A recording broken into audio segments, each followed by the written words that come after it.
एक बार चुनाव के दौरान एक नेताजी ने भेड़ों से वादा किया वे हर भेड़ को एक एक कंबल देंगे। यह सुनते ही भेड़ों के झुंड में खुशी की लहर दौड़ गई। तभी एक मेमने ने धीरे से अपनी माँ से पूछा, माँ, ये कंबलों के लिए ऊन कहाँ से आती है? यह सुनते ही चारों तरफ सन्नाटा छा गया। दोस्तों, चूहा पिंजरे में फंसकर इसलिए मरता है क्योंकि वो समझ नहीं पाता कि पिंजरे में रखा हुआ पनीर उसे फोकट में क्यों दिया जा रहा है। बस ऐसा ही कुछ हाल हमारा भी है। हम इन नेताओं के फ्री के लॉलीपॉप को कभी समझ नहीं पाते। एक बार एक राजा अपने राज्य में घूमने निकला। रास्ते में एक अंधा राजा को भीख मांगते हुए मिला। राजा को उस पर दया आ गई।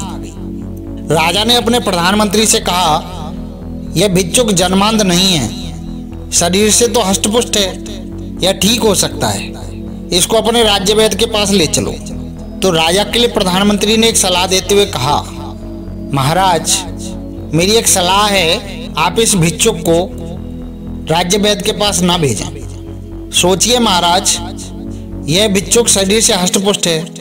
यदि इसकी आंखों की रोशनी लौट आई तो इसे आपका सारा भ्रष्टाचार दिखेगा, आपकी सारी शान शौकत और फिजूल कर्जी दिखेगी, आपके राजमहल की विलासिता और रहनिवास का अथाह खर्च भी दिखेगा। इसे यह भी दिखेगा कि जनता भूख और प्यास में तड़प रही है और सूखे से अनाज का उत्पादन भी नहीं हुआ है और आपके सैनिक पहले से चौगुना लगान वसूल रहे। शाही खर्चे में बढ़ोतरी के कारण राजकोष रिक्त हो रहा है, जिसकी भरपाई हम सेना में कटौती करके कर रहे हैं। इससे हमारे हजारों सैनिक और कर्मचारी बेरोजगार हो गए हैं। ठीक होने पर यह औरों की तरह ही रोजगार की मांग करेगा, तीखे सवाल करेगा और यह आपके विरोधियों के साथ भी जाकर खड़ा हो जाएगा। तो मेरी मानिए, आप इसकी आंखों का इलाज करवाने के बजाय इसको सिर्फ 2 वक्त का खाना दीजिए।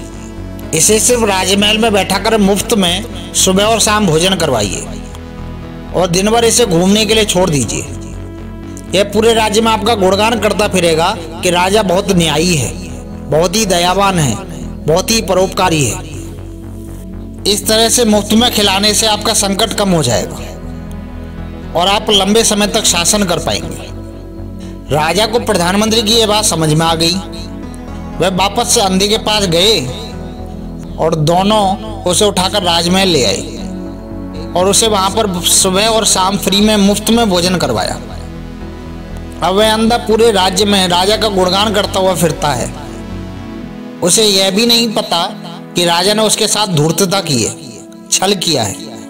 वह ठीक होकर स्वयं कमाकर अपनी आंखों से संसार का स्वाद ले सकता था, आनंद ले सकता था।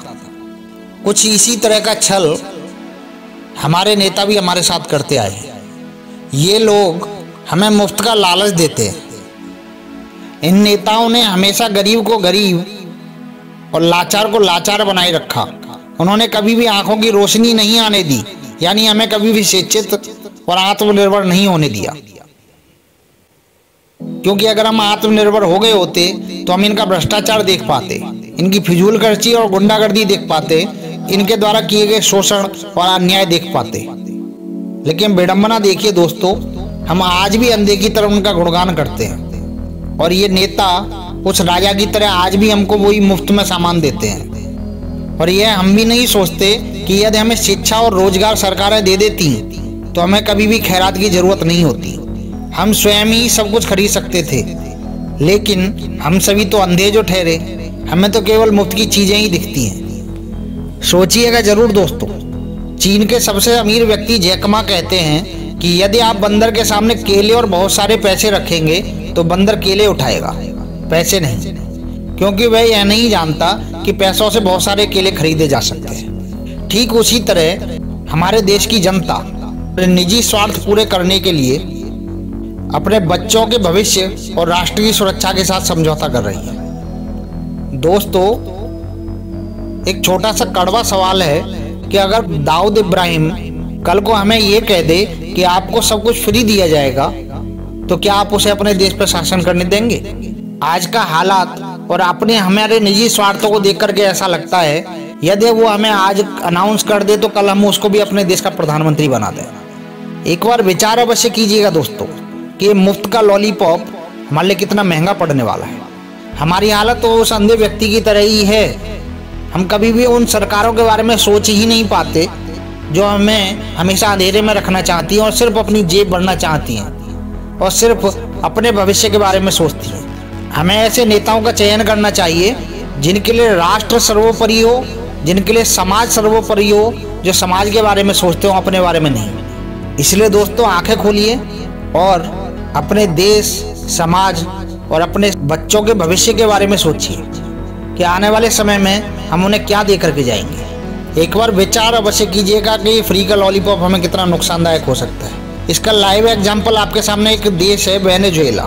कभी वो सबसे समृद्ध देशों में हुआ करता था, लेकिन वहाँ की समाजवादी कम्युनिस्ट सरकार ने सब कुछ फ्री कर दिया और आज उस देश में एक ब्रेड की कीमत भी हजारों और लाखों रुपए होती है। सोच के देखिएगा, जब आप काम ही नहीं करेंगे, आपको सब कुछ मुफ्त दिया जाएगा, तो ये समाज, ये देश आगे कैसे बढ़ेगा? और जब देश आगे नहीं बढ़ेगा, हम कैसे आगे बढ़ सकते हैं? इन सब चीज़ों में सबसे ज़्यादा लाइव एग्जाम्पल हमारे सामने है स्विट्जरलैंड का। ये तो हम सभी जानते हैं कि स्विट्जरलैंड में दुनिया का सबसे ज़्यादा ब्लैक मनी जमा होता है। अभी वहाँ की सरकार ने स्विस बैंक में खगाला तो लाखों करोड़ों रुपए बिना क्लेम किए हुए पड़े थे, जिनका कोई माई बाप नहीं था। तो स्विट्जरलैंड सरकार ने अपने इस जनता से पूछा, क्या यह पैसा हम आप लोगों में बांट दें? तो जानते हैं दोस्तों उन लोगों का क्या जवाब था? नहीं, यह पैसा हमें नहीं चाहिए। क्यों? क्योंकि अगर वो पैसा उन्होंने ले लिया तो लेने के बाद में उनके पास पैसे की तो कोई कमी नहीं होगी, लेकिन अकर्मण्यता के शिकार हो जाएंगे। कल से वो काम करना बंद कर देंगे और उनका देश आगे बढ़ने की बजाय पीछे चलना शुरू हो जाएगा। क्योंकि दोस्तों, एक कर्मशील व्यक्ति ही अपने देश को आगे बढ़ा सकता है। अकर्मण्य लोगों से कभी कोई देश आगे नहीं बढ़ता।